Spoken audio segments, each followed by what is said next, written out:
পত্নীতলা সীমান্ত দিয়ে ১৬ জনকে বাংলাদেশে ঠেলে দিয়েছে বিএসএফ। শুক্রবার ভোরে সীমান্তের পাশ থেকে তাদের আটক করে বিজিবি। পরে তাদের থানায় সোপর্দ করা হয়েছে।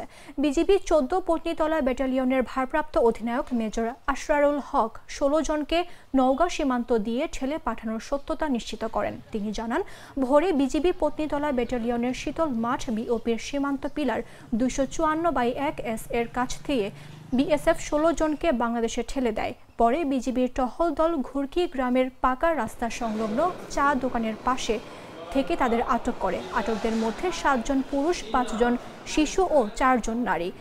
তারা পাবনা জেলার বাসিন্দা। আটকদের পত্নীতলা থানায় সোপর্দ করা হয়েছে।